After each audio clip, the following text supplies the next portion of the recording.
आशुतोष शशांक शेखर चंद्र मौली चिदंबरा। कोटि कोटि प्रणाम शंभु, कोटि नमन दिगंबरा। ओम नमः शिवाय, हर हर महादेव। हम सभी पर भगवान भोलेनाथ अपनी कृपा बनाए रखें। आप लोग आज की वीडियो में सुनेंगे सावन महात्म्य का 5वां अध्याय और सावन मास की कथा। आपको हमारे चैनल पर सावन मास में प्रत्येक दिन सावन महात्म्य के अध्याय की कथा और सावन मास की कथा सुनाई जा रही है। तो यदि आपने चैनल को सब्सक्राइब नहीं किया है तो सब्सक्राइब अवश्य कर लें। तो चलिए कथा को शुरू करते हैं। उससे पहले भगवान भोलेनाथ का ध्यान करते हैं। ध्यान करते हुए इस कथा को सुनते हैं। तो सावन महात्म्य के 5वें अध्याय में श्रावण मास में किए जाने वाले विभिन्न व्रता अनुष्ठान और रविवार व्रत वर्णन में शुकर्मा दुज की कथा है। बोलिए भगवान शंकर की जय। तो चलिए प्रारंभ करते हैं। ईश्वर बोले कि हे सनत कुमार, करोड़ पार्थिव लिंगों के महात्म्य तथा पुण्य का वर्णन नहीं किया जा सकता। जब मात्र एक लिंग का महात्म्य नहीं कहा जा सकता है तो फिर करोड़ लिंगों के विषय में कहना ही क्या है। मनुष्य को चाहिए कि करोड़ लिंग निर्माण असमर्थता में 1,00,000 लिंग बनाए या 1000 लिंग या 100 लिंग ही बनाए।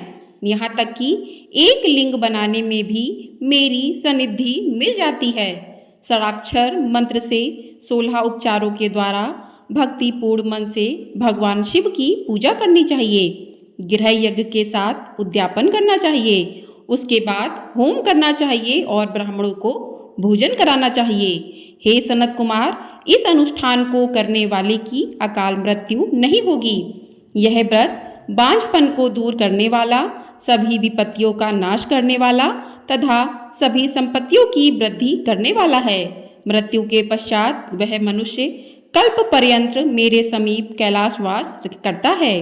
जो मनुष्य श्रावण मास में पंचामृत से शिव जी का अभिषेक करता है वह सदा पंचामृत का पान करने वाला, गोधन से संपन्न, अत्यंत मधुर भाषण करने वाला तथा त्रिपुर के शत्रु भगवान शिव को प्रिय होता है।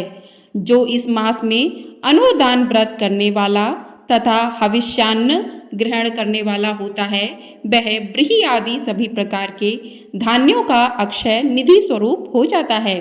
पत्तल पर भोजन करने वाला श्रेष्ठ मनुष्य सुवर्ण पात्र में भोजन करने वाला तथा शाक को त्याग करने से शाककर्ता हो जाता है। श्रावण मास में केवल भूमि पर सोने वाला कैलाश में निवास प्राप्त करता है।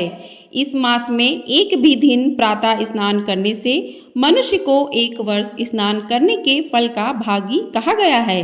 इस मास में जितेंद्रिय होने से इंद्रिय बल प्राप्त होता है। इस मास में स्फटिक, पाषाण, मृत्तिका, मरकतमणि, पिष्टी, धातु, चंदन, नवनीत आदि से निर्मित तथा अन्य किसी भी शिवलिंग में, साथ ही किसी स्वयं आविर्भूत न हुए लिंग में श्रेष्ठ पूजा करने वाला मनुष्य सैकड़ों ब्रह्म हत्या को भस्म कर डालता है। किसी तीर्थ क्षेत्र में सूर्य ग्रहण या चंद्र ग्रहण के अवसर पर 1,00,000 जप से जो सिद्धि होती है वह इस मास में एक बार के जप से ही हो जाती है। अन्य समय में जो 1000 नमस्कार और प्रदक्षिणाएं की जाती हैं उनका जो फल होता है वह इस मास में एक बार करने से ही प्राप्त हो जाता है। मुझको प्रिय इस श्रावण मास में वेद पारायण करने पर सभी वेद मंत्रों की पूर्ण रूप से सिद्धि हो जाती है।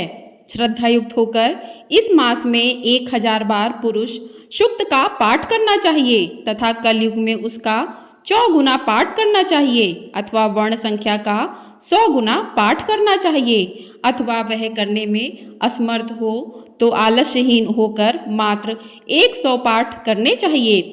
ऐसा करने वाला मनुष्य ब्रह्म हत्या आदि पापों से मुक्त हो जाता है। इसमें कोई संदेह नहीं है। गुरु पत्नी के साथ सत्संग जन्य पाप के लिए यही महान प्रायश्चित है। इसके समान पुण्यप्रद, पवित्र तथा पापनाशक कुछ भी नहीं है। पुरुष सूक्त के जप के बिना इस मास में एक भी दिन व्यतीत नहीं करना चाहिए। जो मनुष्य इस फल को अर्थवाद कहता है वह नरकगामी होता है। इस महीने में समिधा, चारू, तिल और घृत से गृह यज्ञ होम करना चाहिए। शिव के रूपों का भली भांति ध्यान आदि करके धूप, गंध, पुष्प, नैवेद्य आदि से पूजन करना चाहिए और अपने सामर्थ्य के अनुसार कोटि होम, लक्ष होम तथा 10 सहस्त्र होम करना चाहिए। व्याहृतियों ओम भूम, ओम भुवा, ओम सोहा के साथ तिलों के द्वारा भी यह गृह यज्ञ नामक होम किया जाता है। हे सनत कुमार, इसके बाद अब मैं वारों के व्रतों का वर्णन करूंगा, आप सुनिए। हे अनग, उनमें सर्वप्रथम मैं आपको रविवार का व्रत बताऊंगा। इस संबंध में लोग एक प्राचीन इतिहास को कहते हैं। प्रतिष्ठानपुर में सुकर्मा नामक एक द्विज था। वह दरिद्र, कृपण तथा भिक्षावृत्ति में लगा रहता था। एक बार वह धान्य मांगने के लिए घूमते घूमते नगर में गया। उसने किसी एक गृहस्थ के घर में मिलकर रविवार का उत्तम व्रत करती हुई स्त्रियों को देखा। तब उसे देखकर वे स्त्रियां परस्पर कहने लगीं कि इस पूजा विधि को शीघ्रतापूर्वक छुपा लो। इस पर वह विप्र उन स्त्रियों से बोला कि हे श्रेष्ठ स्त्रियों, आप लोग इस व्रत को क्यों छिपा रही हैं? समान चित्त वाले सज्जनों के लिए परमार्थ ही स्वार्थ है। मैं दरिद्र तथा दुखी हूँ। इस श्रेष्ठ व्रत को सुनकर मैं भी इसे करूँगा, अतः आप लोग इस व्रत का विधान व फल अवश्य बताएं। तभी स्त्रियां बोली कि हे द्विज, इस व्रत के करने में आप उन्माद तथा प्रमाद करेंगे अथवा भूल जाएंगे अथवा इसके प्रति अभक्ति तथा अनास्था रखने लगेंगे, अतः आपको यह व्रत कैसे बताऊं? उनकी यह बात सुनकर उनमें जो एक प्रोढ़ा स्त्री थी, वह उस ब्राह्मण से व्रत तथा व्रत की विधि बताने लगी।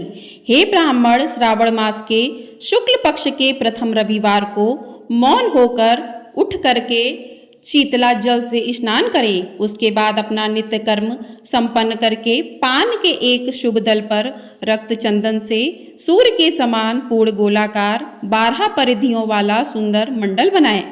उस मंडल में रक्त चंदन से संज्ञा सहित सूर्य का पूजन करें। उसके बाद घुटनों के बल भूमि पर झुककर 12 मंडलों पर अलग अलग रक्त चंदन तथा जपा कुसुम से मिश्रित अर्घ्य श्रद्धा भक्ति पूर्वक सूर्य को विधिवत प्रदान करें तथा लाल अक्षत, जपा कुसुम तथा अन्य उपचारों से पूजन करें। उसके बाद मिश्री से युक्त नारिकेल के बीज का नैवेद्य अर्पित करके आदित्य मंत्रों से सूर्य की स्तुति करें और श्रेष्ठ 12 मंत्रों से 12 नमस्कार तथा प्रदक्षिणाएं करें। उसके बाद 6 तंतुओं से बनाए गए सूत्र में 6 ग्रंथियां बनाकर देवेश सूर्य को अर्पण करके उसे अपने गले में बांधें और पुनः 12 फलों से युक्त वायन ब्राह्मण को प्रदान करें।